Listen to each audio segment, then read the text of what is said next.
ఇరాన్లో తీవ్రమైన ఉద్రిక్తత నెలకొంది.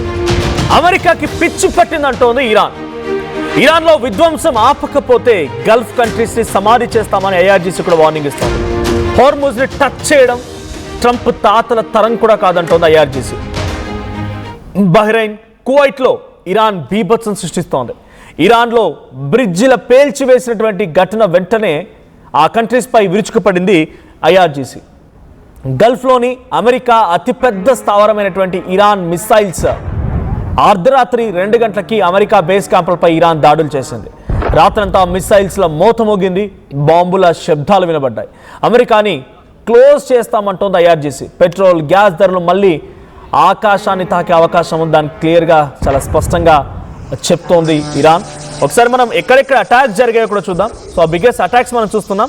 సో ఇప్పుడు దాకా చెప్పినట్టుగా అమెరికా ముందుగా ఇరాన్ పై అటాక్ చేసింది. ఇరాన్ ఉన్నటువంటి Bandar Abbas, Qeshm port, Kharg port, Bandar Khamir బ్రిడ్జ్లని కూల్చివేయడం, గరివే బ్రిడ్జెస్ని కూల్చివేయడం, ట్రాన్స్పోర్టేషన్ మోడ్స్ని పేల్చివేయడం, డ్రోన్ సిస్టమ్ ఫెసిలిటీస్ని పేల్చివేయడం, ఎయిర్ డిఫెన్స్ సిస్టమ్ని, రాడార్ సిస్టమ్ని ఒకటా రెండా రాత్రంతా మోత మోగింది ఇరాన్లో కూడా. దానికి ప్రతీకార చర్యలో భాగంగా ఇరాన్ కూడా దాడి చేస్తూ బహ్రెయిన్లో ఉన్నటువంటి జుఫైర్ బహ్రెయిన్ ప్రాంతంలో ఉన్నటువంటి జుఫైర్ దగ్గర US 5th fleet headquarters naval base ఇది. సో యుఎస్ సంబంధించి నావల్ బేస్ అక్కడ రాత్రి అటాక్ చేసింది తమ బాలిస్టిక్ మిసైల్ డ్రోన్లతో Iran.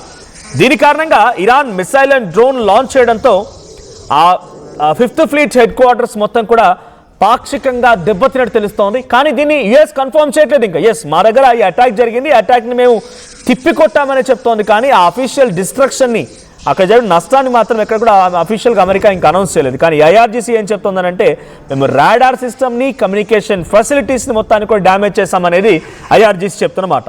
This is the first instance బహ్రెయిన్లో US 5th fleet naval base పైన అటాక్ చేయడం అనేది ఇరాన్. సో నెక్స్ట్ చూస్తే ఖతార్లో కూడా అల్ ఉదీద్ ఎయిర్ బేస్, ఇది the biggest largest air base in Gulf countries. So largest military air base ఇది. So Gulf countries ఉన్నటువంటి అతిపెద్ద ఎయిర్ బేస్, మిలిటరీ బేస్లో ఇది ఒకటి అమెరికాకి. సో అక్కడ లాంచ్ అయినటువంటి మిసైళ్ళు, డ్రోన్లని కూడా తిప్పికొట్టామని, 100ల కొద్ది వచ్చిన డ్రోన్లను తిప్పికొట్టామని ఖతార్ ఎయిర్ డిఫెన్స్ చెప్తోంది. కానీ దీని కారణంగా మిలిటరీ క్యాంప్స్ మొత్తం కూడా డిస్టర్బ్ చేయగలిగాము, వాటిని కంప్లీట్గా కుప్పకూల్చగలిగామనేది ఐఆర్జీసీ చెప్తోంది. కానీ డెఫినెట్గా టెంపరీగా అది కొన్ని రోజుల పాటుగా నిలిపివేయబోతున్నారు అని తెలుస్తోంది అల్ ఉదీద్ మిలిటరీ ఎయిర్ బేస్ సంబంధించి. సో అక్కడ సౌత్ వెస్ట్ ఆఫ్ దోహా, ఇది ఖతార్ ప్రాంతంలో దోహాకి సౌత్ వెస్ట్లో ఉంటుంది.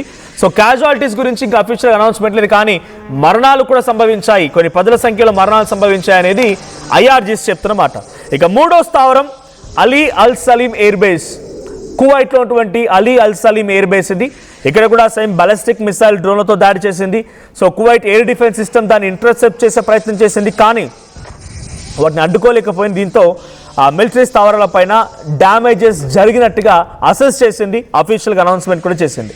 ఇక US military facilities in Jordan, primarily around అక్రాజ్ ఎయిర్ బేస్, దాన్ని ఏమంటారు Azraq air base in eastern Jordan. So Azraq air base పైన అటాక్ జరిగింది. యుఎస్ మిలిటరీ ఎయిర్ బేస్ ఇది, జోర్డాన్లో ఉన్నటువంటి అజ్రాక్ ఎయిర్ బేస్. అక్కడ సుమారుగా 6 చనిపోయినట్టు తెలుస్తుంది. కొంతమంది సివిలియన్స్ కూడా చాలా తీవ్రంగా గాయాలయ్యాయి బికాస్ ఆఫ్ ఆ డెబ్రీస్ పడిపోవడం మూలంగా. ఆ అటాక్తో పైనటువంటి ఆ బిల్డింగ్ కుప్పకూలిపోవడంతో కొంతమంది కింద ఉన్నటువంటి సామాన్య జనం కూడా గాయపడినట్టుగా ఐఆర్జీసీ చెప్తోంది. దీన్ని జోర్డాన్ కూడా కన్ఫర్మ్ చేసింది. సో ఈ స్థాయిలో అటాక్స్ జరుగుతున్నాయి. ఇందాక చెప్పినటువంటి 4 దేశాలు, ఒకటి కువైట్, ఖతార్ అండ్ జోర్డాన్, మరోవైపు బహ్రెయిన్. ఈ ప్రాంతాల్లో, ఈ దేశాల్లో ఉన్నటువంటి ఎయిర్ బేసెస్ పైన, నావల్ బేసెస్ పైన వరుసగా రాత్రి మోత మోగించేటువంటి విధంగా ఇరాన్ తమ మిసైల్స్ను ఉపయోగించింది. దానికి ఆ అటాక్ ఉపయోగించిన దాంట్లో బాలిస్టిక్ మిసైల్స్ ఉన్నాయి, డ్రోన్స్ ఉన్నాయి, క్రూజ్ మిసైల్స్ ఉన్నాయి. కొన్ని డైరెక్ట్గా రీజనల్ పోర్ట్స్ పైన అటాక్ చేయడం కోసం బిలో ద సీ కూడా వాళ్ళు అటాక్ చేసే సందర్భాలు ఉన్నాయి. సో ఇక్కడ Bahrain, Qatar, Kuwait and Jordan 4 ప్రాంతాలపై అటాక్ జరిగింది. So within no gap సుమారుగా జూలై 16th మిడ్ నైట్ నుంచి మొదలుకుంటే 17th వరకు, 17th రోజు మళ్ళీ ఈరోజు మార్నింగ్ వరకు కూడా 16th in the mid of the day నుంచి మొదలుకుంటే ఈరోజు తెల్లవారుజాము వరకు కూడా కంటిన్యూస్గా అటాక్స్ జరుగుతూనే ఉన్నాయి. ఈ లాస్ట్ 48 hours అమెరికా కూడా చాలా తీవ్రంగా నష్టపోయింది. అమెరికా కూడా తమ ఎయిర్ బేసెస్ని కుప్పకూలిపోయింది. అమెరికా కూడా తమకున్నటువంటి మిలిటరీ క్యాంప్స్లో చాలా తీవ్రంగా నష్టపోయింది. అక్కడ కూడా భయంకరమైనటువంటి బాంబులతో ఇరాన్ విరుచుకుపడింది. సో ఇరాన్కి ఇంతటి స్థాయిలో ధైర్యం ఎక్కడిది, ఇంతటి స్థాయిలో ఎందుకు మరి అటాక్ చేయాల్సి వస్తుంది అనుకున్నప్పుడు ఈ అటాక్కి ప్రధానమైనటువంటి కారణం వాళ్ళ దగ్గర కూడా మిసైల్స్ ఉన్నాయి, డ్రోన్స్ ఉన్నాయి.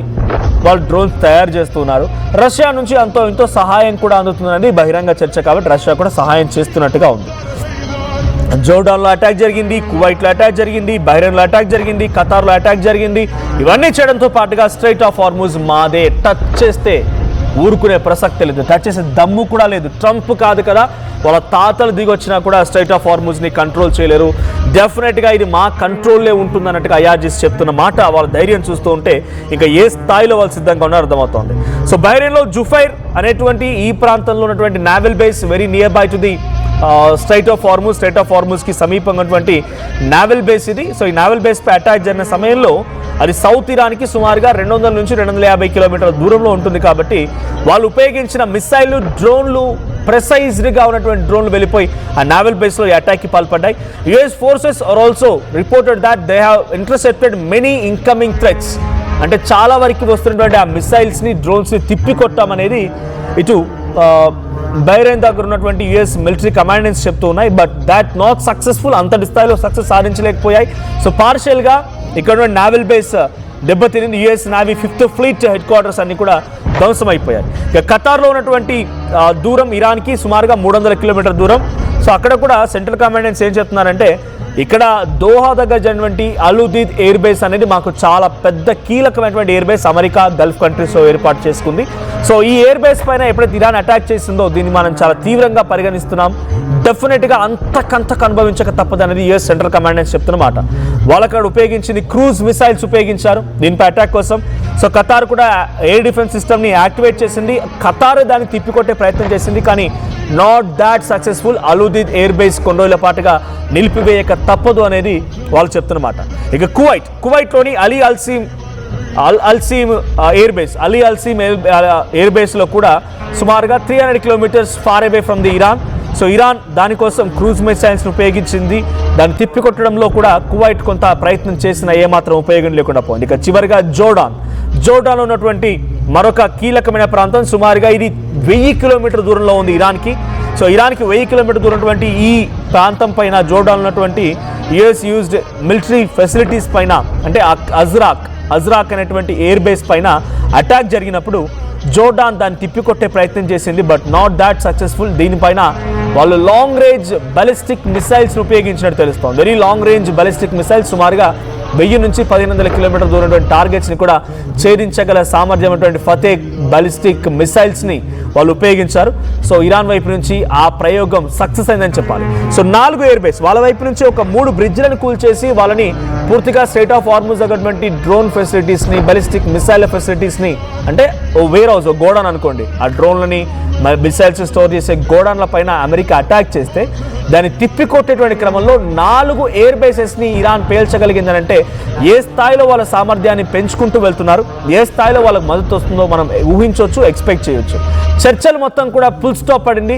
There is no peace talks again. ఇక పీస్ టాక్స్ లేవు. ఈసారి తేల్చుకోవాల్సిందే, ఇరానా అమెరికా, నువ్వా నేనా, లేదా నువ్వానైనా ఉండాల్సిన ఎవరో ఒకరు ఉంటే తప్ప యుద్ధం ఆగదన్నట్టుగానే వాళ్ళు భావిస్తూ యుద్ధంలోకి దిగుతున్నారు. మరి స్ట్రైట్ ఆఫ్ హార్ముజ్ ప్రస్తుతానికైతే ఇంకా ఇరాన్ కంట్రోల్లోనే ఉంది. దాన్ని విడిపించడం కోసం అమెరికా ఇంకా ఎటువంటి ప్రయత్నాలు చేయబోతోంది. ఇప్పుడు ఈ ఎయిర్ బేసెస్ అటాక్ని అమెరికా ఎలా తిప్పికొడుతుందో చూడాలి.